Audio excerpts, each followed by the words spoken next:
Ahora vamos a comenzar entonces una nueva historia y esta historia va a concluir el capítulo número 4. Vamos allá, esto es Diario de un Discípulo, el día número 24 que lleva por título Corrige mi fe. Día 24, corrige mi fe. Y vamos a dar lectura de Juan capítulo 4 del 43 hasta el 54. ¿Ya estás ahí conmigo? Dice la palabra del Señor así: 2 días después salió de allí y fue a Galilea, porque Jesús mismo dio testimonio de que el profeta no tiene honra en su propia tierra. Cuando vino a Galilea, los galileos le recibieron, habiendo visto todas las cosas que había hecho en Jerusalén, en la fiesta, porque ellos también habían ido a la fiesta. Vino pues Jesús otra vez a Caná de Galilea, donde había convertido el agua en vino, y había en Capernaum un oficial del rey, cuyo hijo estaba enfermo. Cuando oyó que Jesús había llegado de Judea a Galilea, vino a él y le rogó que descendiese y que sanase a su hijo que estaba a punto de morir. Entonces Jesús le dijo: si no viereis señales y prodigios, no creeréis. El oficial del rey dijo: Señor, desciende antes de que mi hijo muera. Jesús le dijo: ve, tu hijo vive. Y el hombre creyó la palabra que Jesús le dijo y se fue. Cuando ya él descendía, sus siervos salieron a recibirle y le dieron las buenas nuevas: tu hijo vive. Entonces él les preguntó cómo a qué hora comenzó a estar mejor. Y le dijeron: ayer a las 7 le dejó la fiebre. El padre entonces entendió que aquella era la hora en que Jesús le había dicho: tu hijo vive. Y creyó él con toda su casa. Esta segunda señal hizo Jesús cuando fue de Judea a Galilea. Corrige mi fe. Mucho que decir sobre esto que acabamos de leer. Igualmente, quizá sabes la historia. No es una historia tan conocida como sí la de la mujer samaritana, pero quizá la has leído. A menudo, hermano, en este relato se le da mucho mayor peso a un tema en específico. Nosotros podríamos hacer aquí un ejercicio y yo podría preguntarles a la mayoría de ustedes: ¿cuál crees que es el tema central de este pasaje? A ver, vamos a hacerlo para poder confirmarlo. Gustavito, ¿cuál crees tú, después de leer estos versículos, que es el tema central de este texto? Lo que se refiere al bienaventurado el que creyere sin ver. Eso es lo que nos quiere dar a entender. Ok. La hermana Norma, por favor, ¿usted qué diría que es lo llamativo, lo central de este mensaje? Tener fe. Tener fe. Anita, bueno, antes de que te bajaras. Pues sí, también pensé lo mismo, la fe. Tener fe. ¿Alguien pensó por un momento en milagros de sanidad? No, porque hay un milagro de sanidad. Y muchas personas pueden decir: es que aquí me está tratando de Dios de decirme, es que Él es mi sanador. Por supuesto que la sanidad es gloriosa, por supuesto que la sanidad todos la necesitamos y todos los anhelamos. Pero hay un tema central mucho más importante que a veces no lo tomamos en cuenta, y es la fe correcta, la manera correcta de creer en Dios.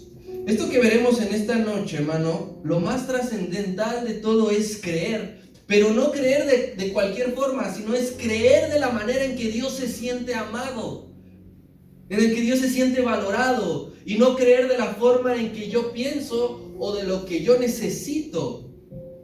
Yo lo primero que necesito es mencionarte que, como acabamos de leer en el último versículo, en el 54, este es el segundo milagro que Jesús hizo en el mismo pueblo, en Caná de Galilea. Recuerda que Galilea es la región del norte y una de las ciudades de Galilea es Caná. ¿Cuál fue el primer milagro que hizo en Caná?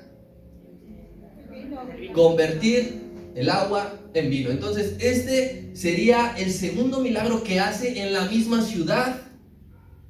Y hay un par de similitudes entre el primer milagro y el segundo. El primer milagro es el del agua en vino y este segundo milagro es el de sanidad. Hay dos similitudes y hay un contraste muy marcado. Te voy a decir primero las similitudes entre uno y otro.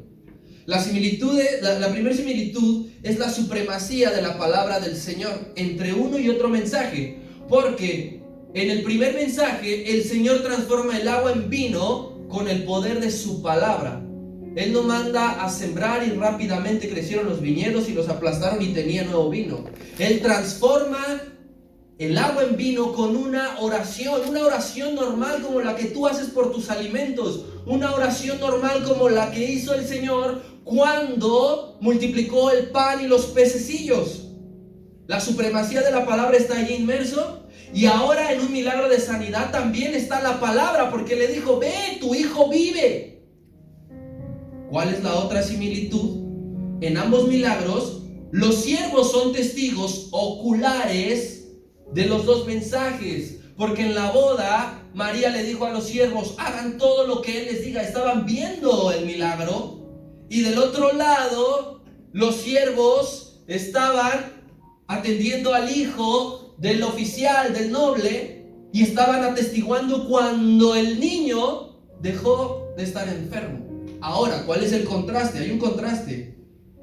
El primer milagro de la supremacía de la palabra del Señor es durante la alegría de una boda. Todo el mundo estaba contento, todo el mundo estaba bailando, todo el mundo estaba gozoso. Y el contraste del segundo milagro de la supremacía de la palabra es que había tristeza por la enfermedad de un niño. Pero tanto en la alegría como en la tristeza, hermano, la palabra resultó suficiente. La palabra resultó suficiente en ambos casos. La palabra de Dios, hermano, es necesaria en ambos casos. Tú dices, yo estoy contento porque logré esto, yo estoy feliz porque conseguí esto. La palabra es suficiente. ¿Sabes qué? Estoy triste, estoy desesperado, estoy decepcionado. La palabra de Dios es suficiente.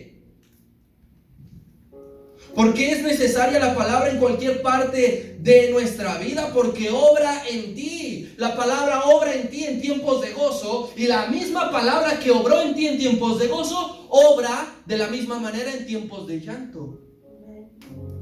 Porque mientras la palabra puede multiplicar algo, la palabra también puede traer sanidad a algo. Pero hay algo que ambos necesitan: la alegría y la tristeza. Necesitan la fe correcta. Amén. Este pasaje, hermano, este último pasaje del capítulo 4 se divide en dos partes. Y tú lo pudiste notar porque en los primeros dos versículos, el 43 y el 44, está hablando de los galileos. Y luego del 45 en adelante está hablando del caso específico del oficial. Entonces, son dos cosas que vamos a ver a continuación. Vamos a empezar con el primero, que es versículo 43. Y dice la palabra del Señor así: 2 días después salió de allí y fue a Galilea. ¿A qué se refiere cuando dice salió de allí? ¿De dónde? Todo el mundo creeríamos que salió de Samaria, pero ahorita veremos que no fue así. Ahorita nosotros vemos cuando empezamos el capítulo 4 que de Judea llegó a Galilea. Y aquí dice que salió de allí y volvió a ir a Galilea. Bueno, el punto y el chiste es que el Señor viajaba constantemente por trabajo. Viajaba constantemente por trabajo. Escudriña todos los evangelios y verás que siempre el Señor se está moviendo por todo el territorio de Israel. Solamente vas a encontrar una ocasión que salió de los contornos de Israel, que fue cuando fue con la mujer sirofenicia. Y solamente pocas veces de todas esas que se desplazaba y que se movía, lo hizo para descansar.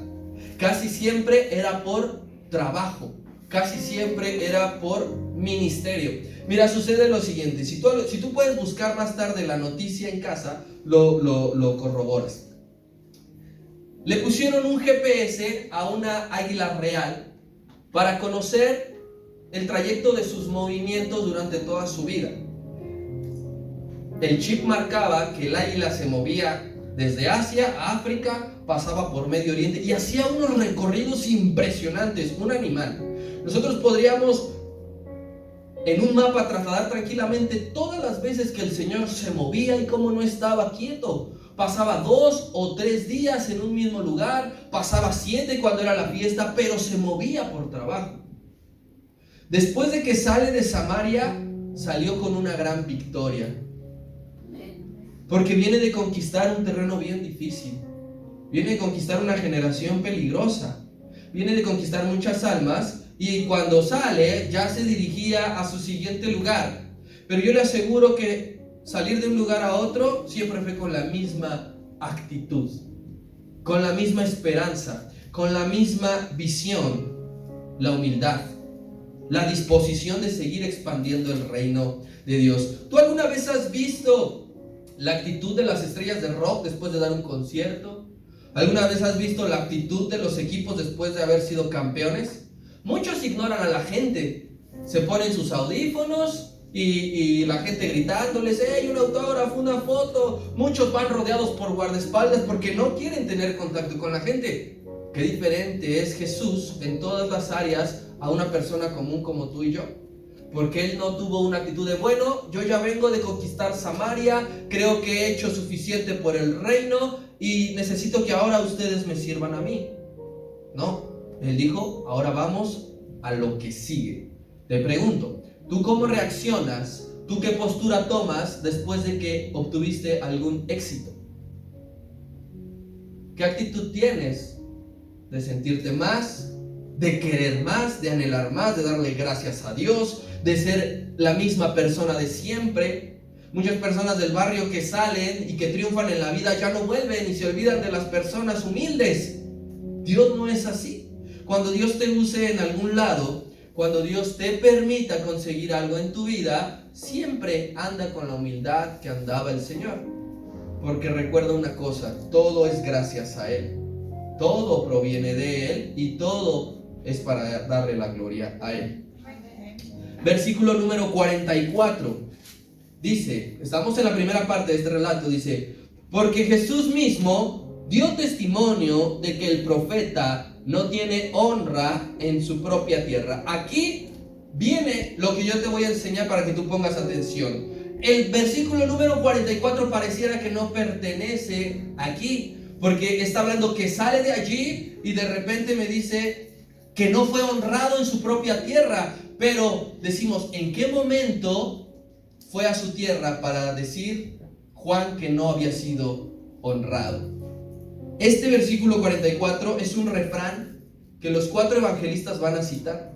Si tú lo buscas en Mateo, va a estar. Si tú lo buscas en Marcos, va a estar. Si tú lo buscas en Lucas, va a estar. Y aquí en Juan está presente.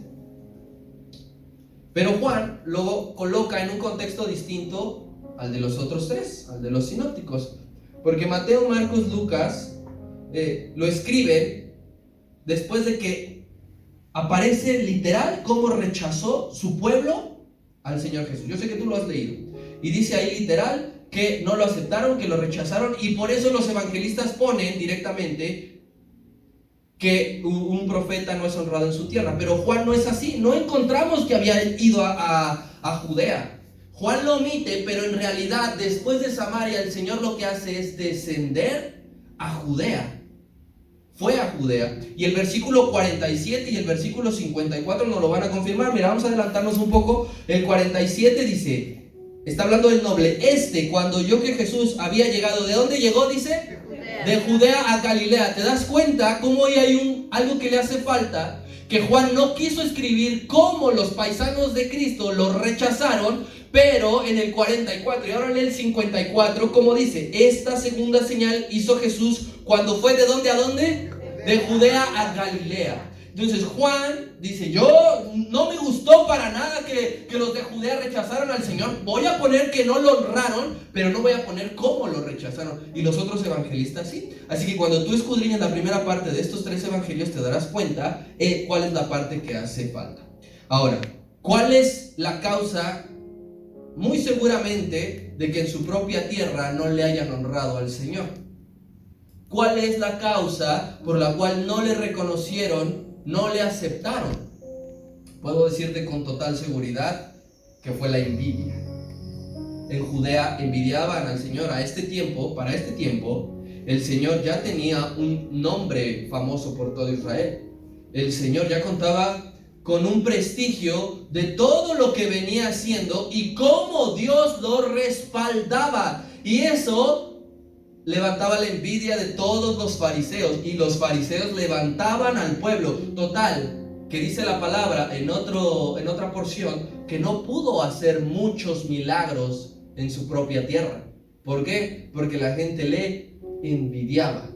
La gente no reconocía a alguien que era de su propio pueblo. Aquí en México podemos ver que esto es real. El peor enemigo de un mexicano es ¿quién? El propio mexicano. Si es remaleta, pues con razón está jugando allí. Ya quisiéramos nosotros, aunque sea, conocer lo que él está conociendo. Pero lo primero que nosotros tenemos reacciones de una envidia. Lo mismo sucedía con los judíos de Judea. Pero por eso es que el Señor va a Galilea. Samaritanos y galileos le creyeron. Samaritanos y galileos le recibieron. ¿Por qué le recibieron? Simplemente por lo que habían visto con sus propios ojos. Los samaritanos todo vieron. Ellos llegaron y le dijeron: ya no creo nada más por la palabra de la mujer, creo porque lo estoy viendo. Los galileos dijeron lo mismo. Dice que estaban viendo todo lo que Jesús había hecho y que había hecho durante la fiesta. ¿Esto qué nos lleva? ¿Esto qué nos resume, hermano? La prueba más convincente del evangelio es la experiencia propia. Lo que tú vivas propiamente, no lo que te cuenten, no lo que te vengan y te diga que vivió alguien. La prueba que te va a convencer del evangelio y de Cristo es que tú lo vivas. Es que tú lo veas, es que tú lo experimentes. Y después de esto, querido hermano, ya viene la enseñanza en particular de cómo un hombre no tuvo que esperar lo que escuchó que Jesús hacía, sino que un hombre dijo: yo quiero vivir lo que Jesús hace y es capaz. Con esta segunda parte que vamos a empezar a partir del versículo 46, te voy a enseñar 3 niveles de fe. Dice la palabra que Él ha dado el Espíritu sin medida, pero la fe tiene niveles. Y es momento de que tú digas: yo me identifico aquí, yo me identifico allá. Versículo 46 y 47 dice así: vino pues Jesús otra vez a Caná de Galilea, donde había convertido el agua en vino. Y había en Capernaum un oficial del rey, cuyo hijo estaba enfermo. Cuando oyó que Jesús había llegado de Judea a Galilea, vino a él y le rogó que descendiese y sanase a su hijo, que estaba a punto de morir. Un noble de la realeza, un funcionario, alguien que tenía un cargo importante durante el gobierno de Herodes Antipas, vivía una situación muy difícil, una situación de la cual muchos quisiéramos no pasar jamás. Un hijo muy enfermo a punto de morir. No tenía gripita, no tenía catarrito, sino que estaba a punto de morir. Yo no conozco tus historias por completo, pero no sé si alguien ha vivido estas situaciones. La enfermedad, hermano, no respeta estratos sociales. Lo sabemos bien. El hijo y la familia entera de este oficial gozaban de todo. Buena posición económica. Para tú trabajar en el gobierno, cerca del rey, es porque ganabas bien, tenías comodidades, vivías en un buen lugar. Todo lo que tú puedes anhelar e imaginar. Pero ¿sabes qué? No tenía salud su hijo. Y yo creo que muchos padres, muchos buenos padres, daríamos todo lo que tengamos, si nos encontramos en esta situación, daríamos todo lo que tuviésemos por la sanidad de nuestro hijo. Estoy seguro que este hombre había contratado muchos médicos, había viajado, el rey le había mandado traer de otros lugares, pero ¿sabes? el hijo no sanaba. Así que como todo buen padre, porque hay padres que no son buenos. Así que como todo buen padre, sale a buscar su última opción, a jugarse su última carta.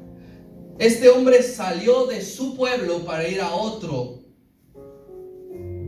Gastó el traslado.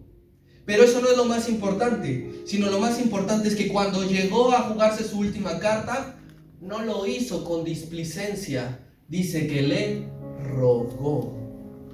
Le rogó. Y fíjate cómo samaritanos y judíos y galileos para nosotros es un ejemplo. Porque los samaritanos le rogaron al Señor que se quedara con él 2 días más. Porque aquí vemos a un noble que no es ni creyente, que le dice al Señor, por favor. Y a veces nosotros no queremos ni hacer una oración. Y vienen otras personas a enseñarnos cómo se le piden las cosas a Dios. Primer nivel de fe, hermano, que te voy a enseñar en esta noche. El nivel número 1 de fe es en el poder de Dios. Todos creemos aquí que Dios es todopoderoso, ¿verdad? Todos hemos sido testigos del alcance de su poder. ¿Quién ha experimentado el poder de Dios? Todos. Este hombre vivía en el pueblo de Capernaum y el Señor estaba en Caná de Galilea. Había una distancia de 30 kilómetros entre uno y otro. Y desde Capernaum se escuchaba que Jesús estaba por ahí. ¿Te imaginas que se corriera la noticia? No había redes sociales, no había periódicos, no había televisión, no había radio. ¿Cómo es posible que en un radio de 30 kilómetros se escuchara, aquí está Jesús, aquí está Jesús? Y entonces él sale de su domicilio y va a buscarlo.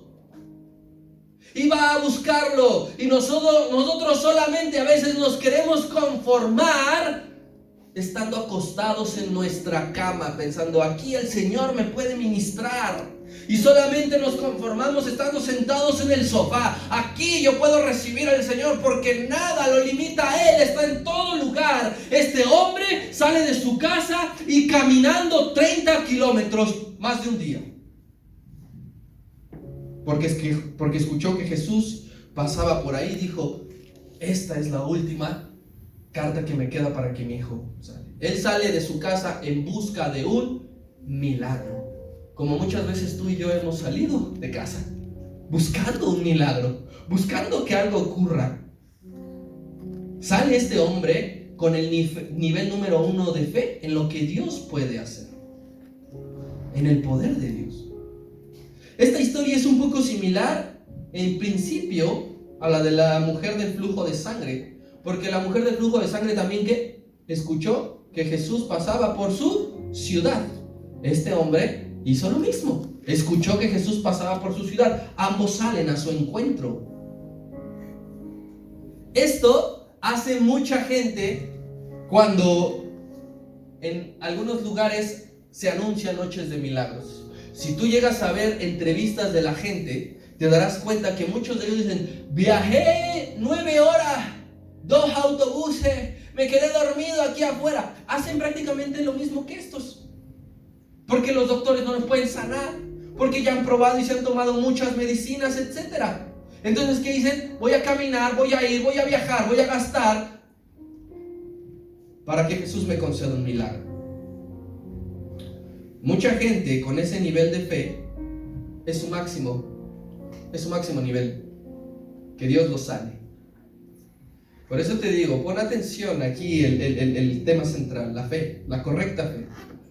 Mucha gente se queda nada más en la fe de que Dios me puede dar algo a mí. Únicamente buscan a Dios por su poder. Porque yo he escuchado que Dios abrió el mar rojo, que abrió el río Jordán, que hizo llover pan del cielo, que le regresó la vista al ciego, que hizo andar a un cojo, que hizo hablar a un mudo, que le destapó los oídos a un sordo, que multiplicó el pan. Yo he escuchado eso y entonces yo quiero también eso. Nivel 1 de fe. un milagro de los extraordinarios. Yo quiero ver cómo los que están en silla de ruedas se levantan. Yo quiero ver cómo los que estaban enfermos vienen y presentan que el doctor les ha dicho, no tienes absolutamente nada. Pero lo que debemos de tener bien claro, hermano, es que no puede haber un milagro si antes no hay un problema. Todo milagro comienza donde hay un problema. Porque si no, ¿dónde estará el milagro? Si no hay problemas, no habrá milagros. Sin aflicciones en tu vida, no se ven milagros. El noble tenía un problema, y tenía un problema grave. Y él quería que le naciera un milagro. Versículo 48 dice: entonces Jesús le dijo, es que si ustedes no ven milagros, no ven señales, no ven prodigios, entonces no creen. Nivel 1 de fe, en el poder de Dios nada más. Esta respuesta para el pobre hombre fue como un balde de agua fría, porque él esperaba que el Señor le dijera, sí, claro, vamos a tu casa. Él esperaba que hiciera una oración y que descendiera fuego del cielo. Y lo que recibe, ¿qué es? Ustedes, si no me ven hacer algo extraordinario, simplemente no creen en mí. Algunos pueden decir, qué insensible el maestro. No tiene compasión de los demás. No, que Dios es amor. Pero en realidad, hermano, es una dificultad real que tú y yo solamente tengamos este nivel de fe, que solamente querramos a Dios para sacarle algo, para conseguir algo. Porque, ¿sabes? La gente se acostumbra muy fácil a los milagros, ¿sí o no? Si en un lugar supieras que hay milagros extraordinarios cada 8 días, la gente va y se reuniría ahí por la simple curiosidad de ver todos los milagros que hay cada 8 días. Y el Señor tiene que enseñarles a este noble y a todos los galileos que escuchaban, ustedes tienen que dejar de creer únicamente en el poder de Dios. ¿Qué acaso si no ven milagros, si no ven señales, no creen en mi nombre? Las personas muy fácilmente vienen a Dios nada más en su necesidad. Y aquí en la iglesia lo hemos visto, cuántas personas vienen destrozadas y cuando han sido restauradas se van.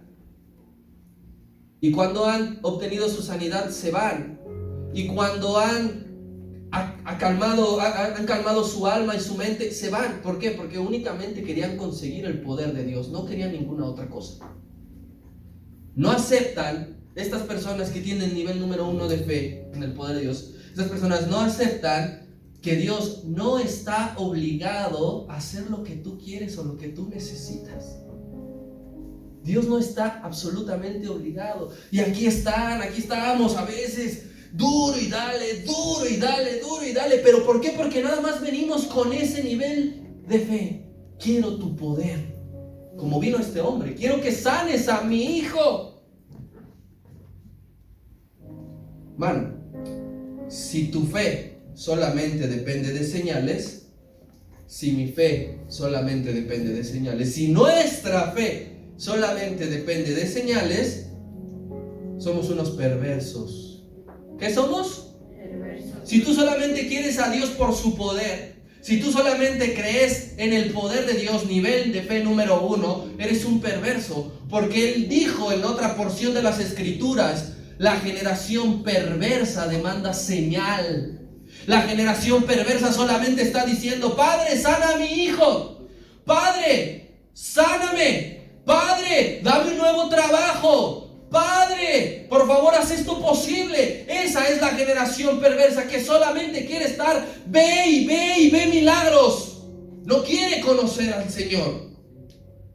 Este hombre llegó con su nivel 1. ¿Tenía fe? Sí, porque no cualquiera sale de su casa a recorrer 30 kilómetros para ir a pedir una sanidad. Tenía fe, sí, pero nivel 1. Versículo 49 dice así: el oficial del rey le dijo, Señor, desciende antes de que mi hijo muera. a partir de este versículo número 49, es que el Señor comienza a corregir la fe del hombre. Recuerda el título de esta enseñanza: corrige mi fe. A partir de este 49, el Señor comienza a corregir la fe del hombre. ¿Por qué? Porque el hombre no se dio por vencido. No cuando escuchó, tú nada más me quieres para sanar a tu hijo, se levantó el hombre. ¿Tú cómo crees que le estaba rogando? ¿De pie? Yo creo que hasta se le inclinó, se le arrastró, le lloró, le besaba los pies. Y este hombre, cuando escuchó que nada más lo quieren por sus milagros, no se levantó, se sacudió las rodillas y se fue indignado maldiciendo: por eso la gente no te quiere, por eso en tu tierra te rechazan. No, sino que igual que la mujer sirofenicia, no se desanimó. A la mujer sirofenicia, ¿cómo le dijeron? Perrilla. Y después el Señor terminó diciéndole: ni en Israel encontré esta fe que tú tienes.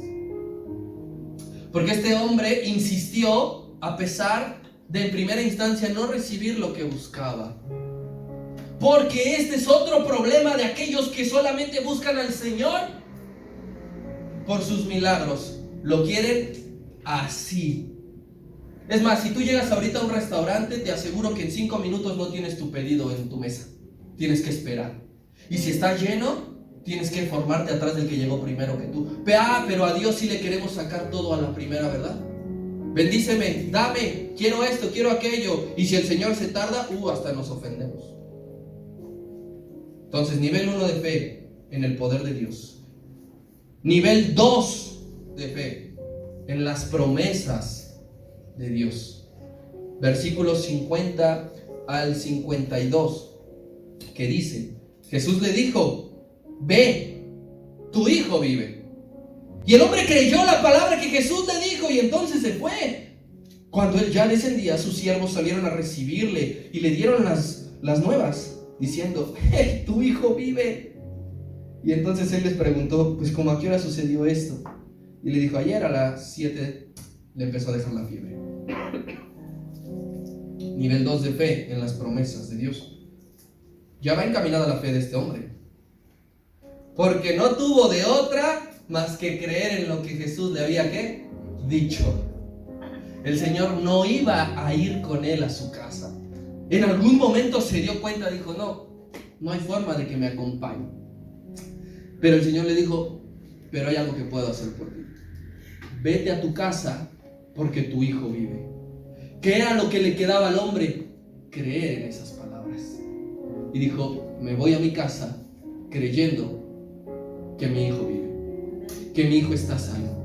Su nivel de fe, de estar así chueco, el Señor primero un poquito para acá, porque en otras palabras le dice: cree en mi palabra, cree que mi palabra es más importante. En este nivel número 2, hermano, te aferras a sus promesas aún sin ver el resultado. Aún sin ver el resultado. Ya quedamos que los de nivel 1 quieren resultados inmediatos. Los del nivel 2 empiezan a creer sin ver. Diga conmigo: primero la fe y luego el milagro. Eso es lo que demanda el Señor. Primero tú debes de tener fe y después ver el milagro.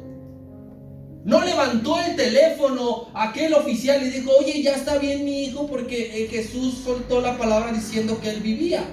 No dijo: bueno, voy a pagarle a un siervo para que vaya y luego regrese y me confirme. El oficial se tuvo que ir creyendo. Imagínate 30 kilómetros con la angustia de saber: sí, es que el Señor lo dijo. No, pero es que llevaba mucho tiempo. Y esa lucha entre creer y no creer. Pero llega un momento en el que tú dices: lo he gastado todo, como la mujer del flujo de sangre, hasta lo que no tenía. ¿Qué es lo que te queda únicamente? Creer. Por creer en Dios no vas a perder absolutamente nada, pero por creer en otras cosas pierdes dinero, pierdes tiempo. Pero con el Señor no queremos creer en sus palabras. Este hombre se fue con la esperanza de que su hijo fuera sano, y se fue de regreso todo el camino, y en su mente y en su corazón y en su espíritu retumbaba: tu hijo fue sano. Lo que quería escuchar. Cuando Dios te dé algo, hermano, no es: bueno, quizás sea verdad, quizá Dios tenga razón y quizá lo haga. Cuando Dios te dé algo, con total seguridad es verdad. Así que aunque no veas el milagro en ese momento, tú sigue creyendo que lo que Dios te ha dicho es real, que lo que Él ha declarado es verdadero y que ya está. ¿Cuál es tu trabajo? Creer. Nivel 2. Yo te voy a decir lo siguiente: lo único que tenemos seguro en esta vida, ¿qué crees? No son los milagros. Lo único seguro que tenemos en esta vida son sus promesas. Mira, porque un milagro tú puedes orar por ellos y pueden no llegar. Los milagros no son seguros, pero las promesas de Dios ya están desatadas. ¿Qué hay que hacer? Creer. Creer. El Señor empieza a corregir la fe de este hombre. Sus siervos lo alcanzaron. Imagínate, los siervos se emocionaron tanto, Él les dijo: voy a ir a buscar a Jesús a Caná de Galilea. Y entonces los siervos, al ver que a la 1 de la tarde el niño comenzaba a mejorar, dijeron: no hay que esperar a que venga, yo lo voy a ir a alcanzar. Y se encontraron quizá a la mitad. Antes de ponerse entonces contento, el oficial dijo: hey, ¿cómo a qué hora? ¿Cómo a qué hora fue? A las 7, hora judía, a la 1, hora occidental. Y él dijo: a esa hora estaba platicando con Jesús, y a esa hora Él me dijo: ve, tu hijo vive. Eso fue clave, hermano, cuando tú crees, y grábate esto para ahorita lo que vamos a ver, porque cuando Él cree la promesa, eso te va a catapultar al nivel número 3 de fe. Pero antes, quédate con esto del niño. Ya dijimos, en este tiempo la ciencia era limitada, la medicina era limitada, y no había manera. Hoy día, la ciencia sigue siendo limitada y la medicina sigue siendo limitada, porque hay cosas que no puede lograr. Pero donde no llega la ciencia y donde no llega la medicina, ¿sabes qué? Llega la palabra de Dios. Amén. Allí, a lo más recóndito, a lo más profundo. A este joven le estaban dando medicamentos, le ponían fomento, le decían: esto, lavado de aquí, llévalo acá, tráelo acá. ¿Sabes qué? ¿Sabes qué? Lo que más te conviene es creer en la palabra, porque esa palabra dice que va a entrar a lo más profundo y esa palabra va cargada de sanidad. Ocurrió lo impensado, En el mismo instante que Jesús decía: tu hijo vive, en ese instante la fiebre se iba. Cuando el Señor estaba dormido en la barca y que sus discípulos se levantaron temerosos, el Señor se levantó y también con sus palabras les dijo: callaos, soy yo. Y a la enfermedad le dijo: la dejas y el niño es sano. Porque cuando salen las promesas de los labios de Dios, lo único que tú tienes que hacer es creer en ellas. Este hombre llegó con Jesús con una fe y se fue con otra. ¿Sabes por qué? ¿Por qué el Señor le enderezó su fe? Porque Dios está más interesado en tu fe que en los milagros. Dios está más interesado en cómo estás creyendo en Él que en que obtengas un milagro.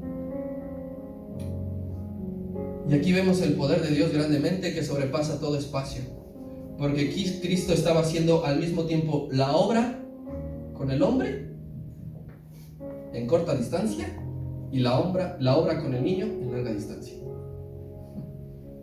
2 en 1. Ese es mi Dios, hermano. Amén. Que cuando Él ya te suelta la palabra, ¿sabes? Él ya está haciendo algo.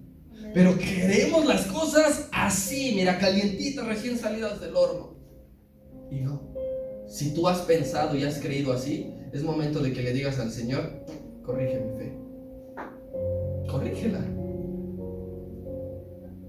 Nivel número 3. Fe en la persona de Jesús. Versículos 53 y 54. El Padre entonces, y subraya esta palabra ahí en tu Biblia, entendió. El Padre entonces entendió que aquella era la hora en que Jesús le había dicho: tu hijo vive. ¿Y qué logró esa fe, hermano? Que creyera toda su casa. Dígalo fuerte. ¿Qué logró la fe en las promesas? que creyera toda su casa. Toda su casa. Esta es segunda señal hizo cuando Jesús fue de Judea a Galilea. Nivel número 3 en la persona de Jesús.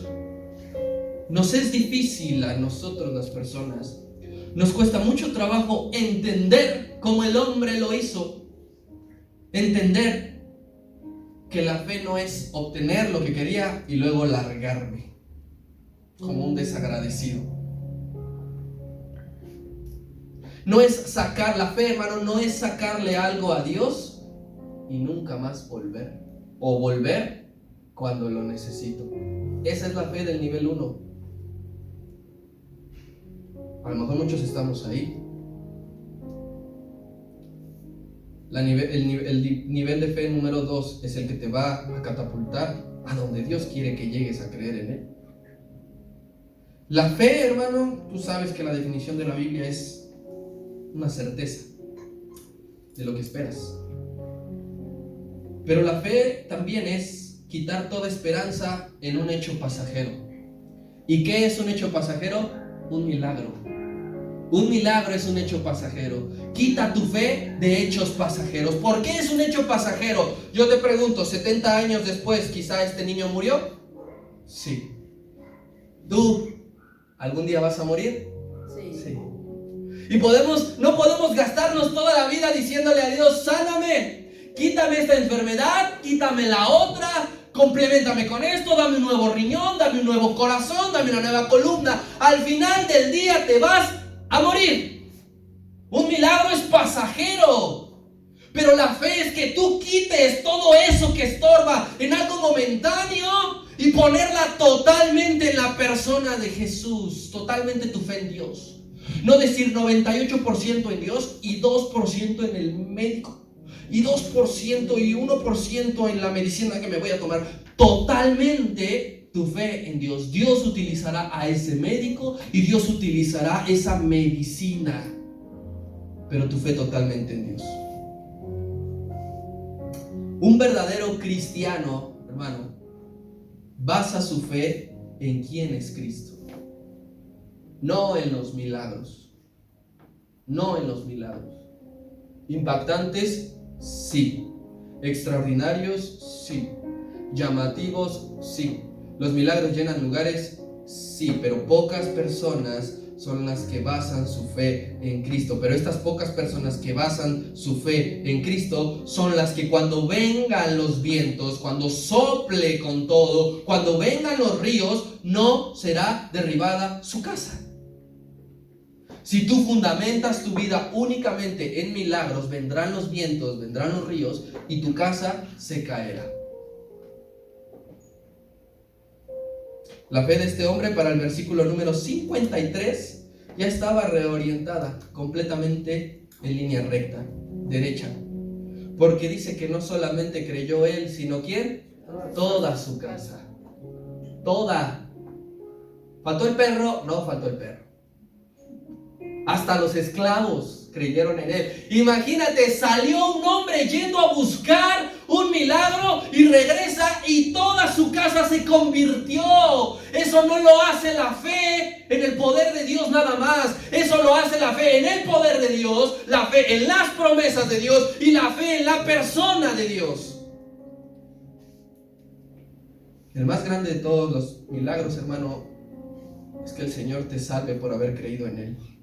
Ese es el mayor de los milagros. El mayor de los milagros no viene en el versículo 50 cuando le dice tu hijo vive. El mayor de los milagros está en el 53 cuando dice y entonces entendió y por fin creyó él y toda su casa. Ese es el mayor de los milagros. Mira, yo te puedo decir, ¿quién aquí no cree su familia en Jesús? Y puede estar esa persona a la par enferma de cáncer y el Señor te puede preguntar, ¿qué quieres? ¿Que te sane de cáncer o que tu familia crea en el Señor? ¿Quién escogería ser sanado de cáncer? ¿Y quién escogería que mi familia sea sanada y salva? Ese es el milagro más grande de todos. Si se va preparando los músicos, por favor. Hay una estadística, hermano, que es real y la Biblia lo remarca. Fíjate, es un estudio que hicieron hace no mucho tiempo, pero la Biblia lo respalda. Indica este estudio que cuando el padre de familia se convierte, el 90% de las familias se convierten por completo. Cuando el padre se convierte. ¿Qué sucedió? Josué, él dijo, yo y mi casa, ¿qué? Serviremos al Señor. Él se estaba creyendo y toda su casa sirvió al Señor. ¿Qué pasó con el carcelero en el libro de los Hechos? Se iba a matar. Pero cuando le dijeron, aquí estamos, dice que, ¿qué tengo que hacer para ser bautizado? Y que toda su familia también. Cuando el hombre de la casa, cuando el responsable, cuando el sacerdote cree, es mucho más fácil que el resto crea. Pero resulta que a veces nada más viene la mujer y cuesta trabajo que la casa se convierta. El marido está, los hijos se le resisten. La salvación de tu alma, hermano, es más importante que cualquier milagro de sanidad. Dice la palabra del Señor que es mejor pues entrar tuerto, cojo y manco al reino de los cielos, ¿verdad? Muchos salvos, habrá muchas almas salvas que murieron de cáncer. Habrá muchas almas salvas que murieron de leucemia, de cualquier enfermedad que tú me puedas decir. Habrá muchas, allá arriba nos lo vamos a encontrar. Y sabes, el infierno estará lleno de personas que recibieron un milagro. Esta noche, hermano, yo quiero que tú regreses a tu casa meditando en esto. Un llamado de atención para la fe de todos. ¿Estás buscando a Dios por algo? ¿Porque quieres buscar algo? ¿O verdaderamente tienes tu fe en sus promesas y en lo que es Él? Él es el Dios Todopoderoso. La fe genuina, la verdadera fe, hermano, es creer en Él y no creer en lo que da. ¿Sí? Aprende la diferencia. Y entonces tu vida será libertada de toda aflicción. Porque a veces estamos estresados, presionados, porque no recibimos lo que hemos pedidole al Señor desde hace mucho tiempo. Y es que no me ha dado un trabajo nuevo, y es que no me ha dado una casa nueva, y es que no me ha dado un coche nuevo, y es que sigo padeciendo de migraña, y es que esto y esto. ¿Sabes por qué? Porque tu fe únicamente está en eso. Y la fe que Dios requiere es que creas en Él sin importar las circunstancias. Él ya dijo, yo puedo hacer grandes cosas en una boda y también en un casi funeral. No hay que temer. Deja ahí tu Biblia, hermano. Yo sé que es hermoso estar en la presencia de Dios cuando la palabra del Señor corre.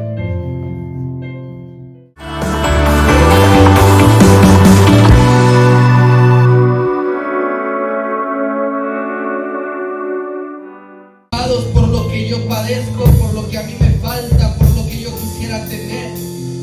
A veces vengo concentrado nada más en mí y me olvido que tú eres lo importante, que tú eres, Señor, el centro y el motivo de la fe, que sin ti no había fe, sin Cristo, hermano, no habría cristianismo, sin milagros habría todavía cristianismo, seguiría habiendo cristianismo, porque el cristianismo que el Señor pregonó no se basaba en los milagros,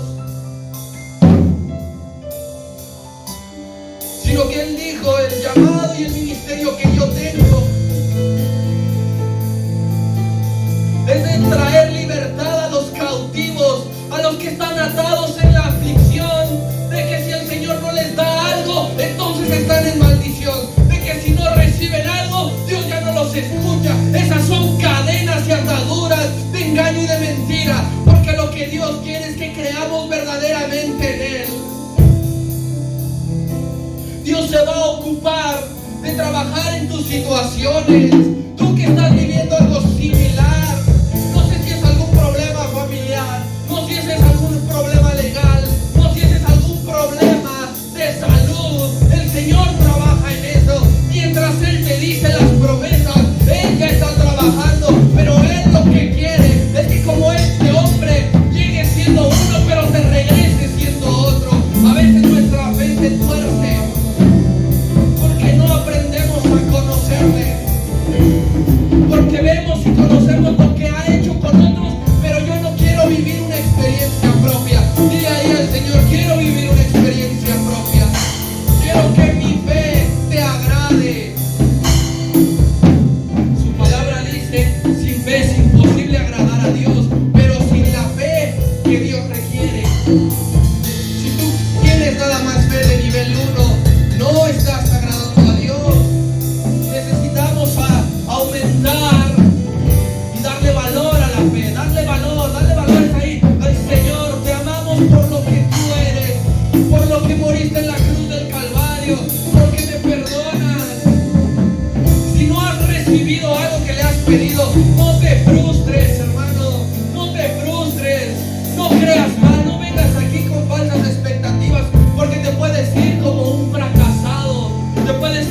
venir a adorarle. Job que decía, Dios quitó, sea su nombre glorificado. Si ya has recibido la sanidad, glorifícale. Pero si el Señor está ocupando eso para corregir tu fe, entiéndelo, pide ahí por la fe, embajadores de Cristo. Todos aquí estamos, dice el apóstol Pablo, una misma fe. Todos queremos tener la misma fe. Todos queremos tener la misma fe, Señor, desde el menor hasta el mayor. Enséñanos a poderle transmitir la fe correcta a nuestros hijos para que crean en ti. Este hombre llegó con la fe transformada. Este hombre llegó con la fe correcta y sus hijos creyeron en él, Señor. Así que dile al Señor, enséñame a transmitir la fe correcta a los jóvenes también ahí. Ahí ora por los jóvenes, porque a veces los jóvenes, por la edad, por el mundo, no entendemos lo que es Dios, pero Dios es sobre todo. Dios es magnífico, Dios es todopoderoso, Él es alto y sublime. Ahí si tú eres adulto y dices, he creído años, durante años he creído mal, durante años mi fe no me ha bastado. He querido nada más cosas para mí. No, al Señor hay que agradarlo con nuestra fe. Nuestra ofrenda es con fe, hay que darle a Él. Él ya dio todo en la cruz. ¿Qué más necesitas? Ahora tú dale toda tu vida. Ahora dale todo tu entendimiento. Ahora dale toda tu energía. Ahora dale todas tus fuerzas. Ahora dale tu vida entera. Ahí sobre los ancianos también, Señor. También sobre los adultos mayores. Que puedan, Señor, ellos no están limitados en ninguna capacidad. No, creemos que la fe correcta también está sobre sus vidas. Y que en estos años que les permitas vivir, ellos creerán de la forma correcta y serán un ejemplo para todos los demás. Sobre hombres, sobre mujeres, Señor, sobre los varones, enséñanos a creer de la manera correcta. Porque es trascendental para nuestros hogares, porque es trascendental para nuestras familias. Si estás teniendo problemas en casa, pide por la fe del sacerdote de tu casa. Ora por su fe, ora por su vida, por su mente que se ha guardado, porque allí Dios hace grandes cosas. Él lo ha demostrado, Él lo ha demostrado. Si no tienes un sacerdote, tú disponte a ser un sacerdote así. Visualízate siendo un buen sacerdote para que tus generaciones crean de la forma correcta en el Señor, para que no se dejen arrastrar por las corrientes milagrosas y las sanidades de este mundo, las sanidades